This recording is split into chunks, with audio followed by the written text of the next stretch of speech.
Chief Ranganath ని తొలగించాలి అనే తీర్పునిస్తూ షాకింగ్ డెసిషన్ ఇచ్చేసింది హైకోర్టు. మరి హైడ్రా వ్యవస్థను ఏర్పాటు చేసి దానికి రంగనాథ్ ని కమిషనర్ గా నియమించిన ప్రభుత్వం ఇప్పుడేం చేయబోతోంది? రంగనాథ్ కి అండగా నిలబడుతుందా?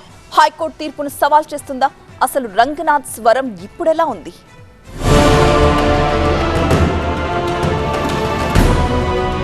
హైదరాబాద్ లో చెరువులు, ప్రభుత్వ భూముల పరిరక్షణ పేరుతో దూసుకు వెళ్తున్న హైడ్రా వ్యవహార శైలి ఇప్పుడు తీవ్ర వివాదాస్పదమైంది. ముఖ్యంగా హైడ్రా కమిషనర్ ఏవి రంగనాథ్ అనుసరిస్తున్న తీరుపై పలుమార్లు తీవ్ర ఆగ్రహం వ్యక్తం చేస్తూ వచ్చిన హైకోర్టు ఇప్పుడు ఏకంగా ఆయన్నే హైడ్రా కమిషనర్ పదవి నుంచి తొలగించాలని ఆదేశాలు జారీ చేయడం టాక్ ఆఫ్ ద స్టేట్ గా మారింది.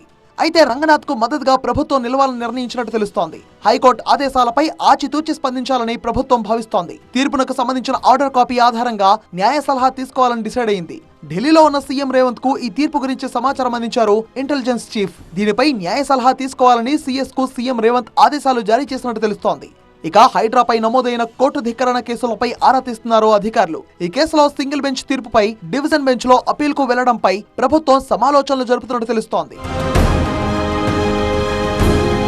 హైకోర్టు తీర్పుపై ఇటు హైడ్రా కమిషనర్ రంగనాథ్ స్పందించారు. తనపై ఉన్న కోర్టు ధిక్కార కేసులన్నీ భూ కబ్జాదారులే అని ఆరోపించారు. కేసులన్నింటినీ చట్టపరంగానే ఎదుర్కొంటారని స్పష్టం చేశారు. న్యాయ వ్యవస్థపై పూర్తి నమ్మకం ఉందన్నారు. లోతుకుంటలో భూ కబ్జా యత్నాన్ని అడ్డుకున్నామని చెప్పుకొచ్చారు. కోర్టులను ల్యాండ్ మాఫియా తప్పుదోవ పట్టిస్తోందన్నారు హైడ్రా కమిషనర్ రంగనాథ్. రాజ్యాంగ స్ఫూర్తితో పనిచేస్తున్నారని, చెరువులు, ప్రభుత్వ ఆస్తులు కాపాడటమే హైడ్రా లక్ష్యమని తెలిపారు. ఇప్పటి వరకు 1,50,000 కోట్ల ప్రభుత్వ ఆస్తులను పరిరక్షించినట్టు తెలిపారు. అలాగే 6 చెరువులను పూర్తి స్థాయిలో పునరుద్ధరించామని, మరో 20 చెరువుల పునరుద్ధరణ పనులు కొనసాగుతున్నాయని వెల్లడించారు.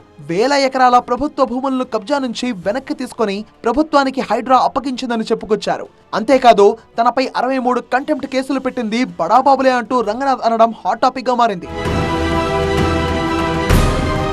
అయితే రంగనాథ్ తీరుపై పలుమార్లు తీవ్ర అసహనం వ్యక్తం చేస్తూ వచ్చింది న్యాయస్థానం. ఇటీవలే మేడ్చల్ మల్కజ్గిరి జిల్లాలోని లోతుకుంట గ్రామంలో ఉన్న 40 ఎకరాల భూ వివాదంలో కోర్టు చాలా ఘాటుగా మాట్లాడింది. కోర్టు అనుమతి లేకుండా ఇకపై మళ్లీ భూముల జోలికి వెళ్తే హైడ్రా అధికారులకు సంకెళ్లు వేసి అదుపులోకి తీసుకోవాలని ఆర్మీ అధికారులను స్పష్టంగా ఆదేశించింది.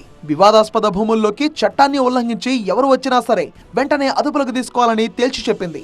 అంతేకాదు రంగనాథ్ ను నేరుగా ఆర్మీ కస్టడీకి అప్పగిస్తామని, అవసరమైతే ఆర్మీ బ్యారక్స్ లో పెట్టడానికి కూడా వెనకాడబోమని ఘాటుగా హెచ్చరించింది.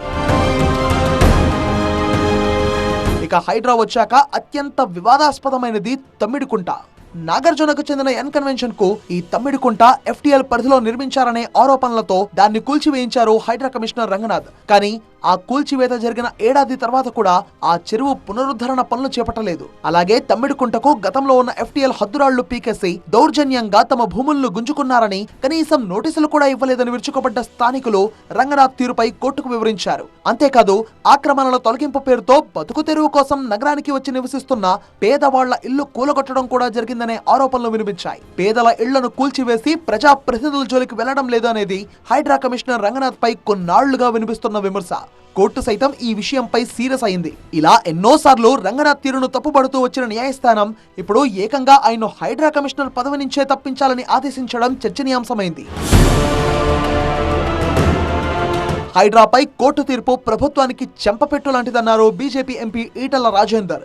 హిట్లర్ ఆదర్శంగా హైడ్రా పెట్టానని రేవంత్ చెప్పారన్న ఆయన, హిట్లర్ కు పట్టిన గతే రేవంత్ కు పడుతుందన్నారు. కోర్టు తీర్పును వెంటనే అమలు చేయాలని డిమాండ్ చేశారు. రియల్ ఎస్టేట్ రంగాన్ని హైడ్రా కుదేలు చేస్తుందన్నారు. అధికారులు చట్ట ప్రకారం పనిచేయకపోతే ఇలాంటి పరిస్థితులే ఎదురవుతాయని ఆగ్రహం వ్యక్తం చేశారు ఈటల. మొత్తంగా ఇటు హైకోర్టు తీర్పు, అటు విపక్షాల విమర్శలు, ఈ క్రమంలో రంగనాథ్ విషయంలో ప్రభుత్వం ఎలా ముందుకు వెళ్తుంది అన్నది ఆసక్తికరంగా మారింది.